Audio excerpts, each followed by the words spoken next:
ملک اور قوم کے ساتھ غداری کے منصوبے بنانے والوں، تمہاری قابلیت کے چرچے، تمہاری جوانی کا نشہ، تمہاری طاقت کا دبدبا ایک دن ختم ہونے والا ہے۔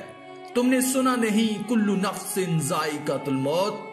جوانوں، یہ قیمتی وقت مظلوموں پر ظلم کرنے کا نہیں ہے، بلکہ مظلوموں کے سروں پر ہاتھ رکھ کے اللہ اور اس کے رسول کو راضی کر لینے کا وقت ہے۔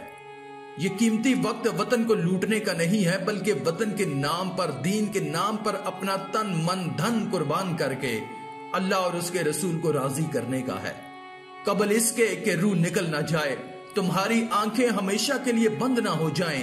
ایک بزرگ تھا، بازار میں کھڑا رو رہا تھا۔ کسی نے پوچھا، بابا کیا ہوا؟ کسی نے مارا ہے، دکھ دیا ہے، تنگ کیا ہے؟ بھوک لگی ہے، کسی نے کھانا نہیں دیا، پیاس لگی ہے، کسی نے پانی نہیں دیا، کیا وجہ ہے، کیوں رو رہے ہو؟ بابا جی نے کہا، بیٹا نہ، یہ میرے مسئلے نہیں ہیں۔ کہا، بتائیں تو صحیح۔ بابا نے کہا، اللہ کے نیک بندے نے کہا، بیٹا آج میرا ویسے ہی پروگرام بنا کہ بندوں کی رب سے صلح کرا دوں۔ کہا، پھر کیا بنا؟ کہا، بیٹا وہ تو کہہ رہا ہے، لے آؤ انہیں میری چوکھٹ پر، ایک ہی آنسو سے سارے کے سارے گناہ دھو ڈالوں گا۔ مرغے سے کسی نے پوچھا کہ لوگ تمہیں جینے نہیں دیتے، کاٹ ڈالتے ہیں، آخر ایسا کیوں کرتے ہیں؟ تو مرغے نے جواب دیا، بابا لوگوں کو جگانے والوں کا حال یہی ہوتا ہے، جو دوسروں کو جگاتا ہے پھر لوگ اسے کاٹ ڈالتے ہیں۔ میں ان کو جگانا چاہتا ہوں، یہ الٹا مجھے گھور کے دیکھتے ہیں۔ دوسرے دن یہی بابا قبرستان میں کھڑا رو رہا تھا کہ بابا تیری بھی عجیب کہانی ہے، کبھی تو بازاروں میں روتا ہے، آج تو قبرستان میں کھڑا کیوں رو رہا ہے؟ کہا، بیٹا آج بھی میرا وہی کل والا مسئلہ ہے۔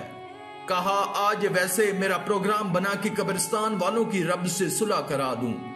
کہا، پھر کیا بنا؟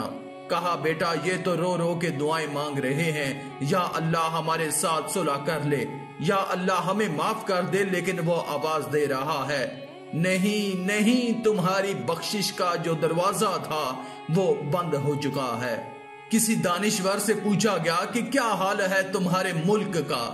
کہا، بالکل ویسا جیسا جیل میں ہونے والے نماز جمعہ کا ہوتا ہے، امامت قاتل کرا رہا ہوتا ہے اور نمازی سب کے سب چور ہوتے ہیں۔ ہماری صورتحال بھی کچھ اسی طرح کی ہے، ہم نماز بھی پڑھ لیتے ہیں، لیکن ہماری دشمنی وطن کے دشمن کے ساتھ نہیں ہے، ہماری دشمنی ہے اب تو اپنی ہی ماں کے بیٹے کے ساتھ، سگے بھائی کے ساتھ۔ بھائی بھائی کا کندھا ہوتا ہے، بھائی بھائی کا بازو ہوتا ہے۔ 10 سال ہو گئے ہیں سگے بھائی کے ساتھ نہیں بولتا، 10 سال ہو گئے ہیں سگے بھائی کو تو راضی کر نہ سکا، اور اب مسجد میں بیٹھ کر رب کو راضی کرنا چاہتا ہے۔ اور تیرا رب تجھ سے راضی کیسے ہوگا؟ پہلے اپنی ماں کے بیٹے کو تو راضی کر۔ میرے کریم رحیم رحمت للعالمین سونے نبی نے لوگوں کو اپنے گھر میں بلایا، ایک دوسروں کے ساتھ بٹھایا، غریب کو امیر کے ساتھ بٹھایا، امیر کو غریب کے ساتھ بٹھایا، پھر درس دیا، لوگوں میرے گھر میں آ کر، میری دہلیز پر آ کر، اگر تم بیگانوں کے ساتھ بیٹھ سکتے ہو تو اپنے گھر میں جا کر اپنے بھائی کے ساتھ بھی تو بیٹھ سکتے ہو۔ کرونا کے دنوں میں اللہ نے لوگوں کو مسجدوں مندروں سے باہر نکال دیا اور حکم دیا، جو پہلے حقوق العباد پورے کر کے آؤ۔ انسانیت اس وقت دم توڑ جاتی ہے جہاں ایک انسان کی مصیبت دوسروں کے لیے تماشا بن جاتی ہے۔ اس لیے عید کا دن ہمارے لیے نہ تو عید الفطر کا دن ہے، نہ عید الاضحیٰ کا دن ہے۔ ہمارے لیے اصل عید کا دن وہ ہوگا جب ہم کامل ایمان کے ساتھ کلمہ پڑھتے ہوئے اس دنیا سے رخصت ہوں گے، اور یہ تب ہوگا جب ہم زندگی انسانوں والی گزاریں گے۔ زندگی چاہے کتوں والی گزرے، قیامت کے دن حساب انسانوں والا دینا پڑے گا۔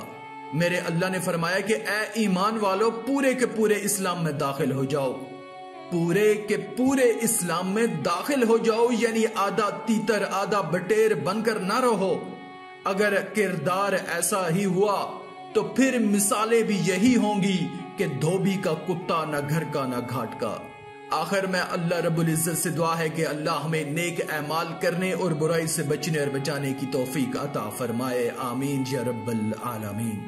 آج کی اس ویڈیو میں تھا بس اتنا ہی۔ مزید اسلامی ویڈیوز حاصل کرنے کے لیے اللہ کی قدرت چینل کو سبسکرائب کر دیں اور ساتھ میں موجود بیل کے آئیکن کو دبا کر آل پر کلک کر دیں۔ شکریہ۔